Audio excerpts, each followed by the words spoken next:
Hikaru, he's cool as a cucumber. He is focused, and he's acting like nothing just happened, but something huge happened. He gained the lead. It's the first lead in this match, and it belongs to Hikaru Nakamura. And that final position, I think the reason Magnus flagged is because he recognized that the white king was going to move into the queen side. I think he may have forgotten that the bishop from b6 could attack h4, but it's a moot point now. Magnus panics, and this is a very concerning sign for him in the early going because, Robert, one thing I know for a fact about this match is that we're going to get a heck of a lot of time scrambles. We're going to get a heck of a lot of time scrambles. We're going to get a heck of a lot of viewers. We are over 125,000 viewers right now. Thank you so much for tuning in. Your day is just getting started. You had the World Cup final. Now you have the Speed Chess Championship final, and it is exciting. Hikaru Nakamura with a 2-1 lead. He's looking to the side like he does, vintage Hikaru, trying to figure out this position. And Magnus with the white side, the Catalan. Danya, I think it's a good opening choice in a blitz match. And it's a good opening choice after a loss. You're sort of stabilizing. You're playing something on the safer side, something that you're comfortable with. And, man, facing Magnus on the black side of a Catalan, I know of few more appetizing prospects. Maybe facing a penalty kick from Lionel Messi. That's right about comparable. Yeah, that was not very fun, right? Lionel Messi scoring for Argentina multiple times today, leading them to victory. Congratulations to all of Argentina. But right now we're focused on the chess. And what I'm focused on, Danya, is the activity of white's pieces and the relative passivity of black's. Now, black controls the b4 square, just like in that previous game. That is an important one to keep in mind. And the knight goes to d7, often they go to b6, maybe to d5. When you have less space, you have less control. You want to exchange pieces. If the knight on d7 is exchanged for the knight on c3, that gives black control of the e4 square. And you don't want to see white push e2 to e4. Right now it's covered by both bishop on c6 and knight on f6. But if white could play rook fe1 and pawn e4 in one move, then white would have the advantage. Great insight and explanation. In these types of Catalan structures, you also sometimes see the light squared bishops get traded, and on paper that favors black. It weakens white's king, and obviously piece exchanges favor the side that's more cramped. But there we go, Robert. That doesn't tell the whole story because knights are incredibly good at chiseling their way into the opponent's weaknesses, especially in these close positions. And apart from that, I think Magnus is now fully ready to play e4, but will he? Yes, he will. There he goes. There he goes. He can play f4 as well, just start throwing up all of his kingside pawns. And one thing to note here is this should be reminiscent of the previous game, where there was a dark square bishop that couldn't really make an impact against some knights. Now, that bishop can take the knight on c3, but there's a huge problem. You play bishop c3, white plays pawn takes c3, the b file is open, rook b1, rook b3, rook other to b1, hitting the b7 pawn. So pawn chains are only as strong as their base pawns. The b7 pawn is safe and sound as long as that file remains closed. And Hikaru bringing his queen into b6 and putting pressure on the pawn on d4. He is going to follow up with rook a to d8. And it concerns me that black's play in this position just seems very easy. It's free-flowing, rook d8. Then perhaps you can bring the knight back to d7 to exchange white's strongest piece. On the other hand, what is Magnus's plan? He doesn't seem remotely capable of pushing d5 here. I don't think that's the way he should go. Maybe he should bring his knight back to f3 and play e5. Robert, do you think he's just going to tread water with some of these improving moves? For now, he will. And it's often what it requires in this kind of position. Knight f3, you mentioned it. He retreats, he defends. e4 to e5 is something to keep in mind. You don't want to rush that decision. No. Because as soon as you play e5, you give the d5 square and your pawn on d4 is a long-term weakness. That said, you vacate the e4 square for your knight. So what white sometimes does here is pawn h4. After e5, pawn g4, and start an attack on the king side, because look at black's pieces. Bishop on b4, queen on b6, rook on d7. They're playing on the other side of the board. So if you can get a timely attack, you may devastate, obliterate the black king. A lot of players, a lot of fans, they think of these positions as boring, but they're not. It's a slow burn for sure, right? Nothing happens fast in these types of positions, not even the moves played by the players themselves, but there's so much going on behind the surface. There's so much tension on the board. Look at the pressure the black exerts on d4.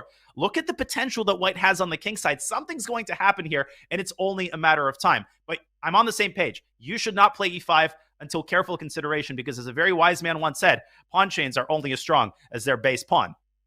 Certainly the case. The knight on f3 doing a good job of defending d4, but as soon as that pawn goes up to e5, black will try to strike with c6 to c5 at the right moment, undermining the center. So queen c2, Let's keep everything defended. But where to next, Danya? Is queen b3 an option? I mean, where is that queen going? I have no answer for you. Queen b3, where is it going from there? And a big decision by Hikaru as he takes on c3 and immediately follows up with a center strike. Help me make sense of this. I mean, I like the b5 square for white now. He goes knight to e5, then knight can go to c4, take control of the light squares. But if the knight goes to c4, black has queen c6, putting pressure on the e4 pawn. So maybe white needs to play for f3 at some point, but for the moment, the d4 pawn is loose. Look at all the pressure Hikaru's pieces are exerting on white's center. The knight's attacking e4, the queen's attacking d4. Knight c4 is played. What is Magnus planning on queen c6? I think it is your move f3, and it may seem to blunder due to c takes d4, but remember, after white recaptures, the knight on c4 is then defended. Hikaru goes the other way, queen to a6, chasing the knight away, but it re-centralizes to e3, and I think the trend of the game is, by a slight margin, starting to favor Magnus here. And I thought he was going knight a3 to b5. Like that b5 square was an outpost for his knight. Instead, he centralized. You can't really blame somebody for keeping their pieces in the center of the board, but that b5 square was juicy because it also defended the d4 pawn. So knight e3, and we're past that point for now. And as I look at this position, Danya, I'm thinking, do I start pushing my pawns? Is e5 on the agenda? I don't love it because it allows the black knight to slide into d5 again, but I'm just trying to figure out what Magnus has in store for Hikaru after Hikaru starts trading pawns. Well, if it was Magnus's move on the previous position, he would have played d5 and then cemented that pawn with c4. I think that's a big reason why Hikaru has traded on d4. Now, the move d5, it's still possible. It may still happen, but it loses a lot of its luster because after the exchange, that passed pawn, it's all alone, and passed pawns in the middle game can be a serious liability. It's true, though. That knight would love to jump to f5 eventually. So if you do trade off the pawn on e6, you get clearance for the knight to land on f5. That's something to keep in the back of our minds. But Danya, right now, Hikaru done a full minute on the clock. I was about to say it. Once again, partner, you're reading my mind. Can Hikaru strike with b5? Because right now that pawn is a backwards pawn.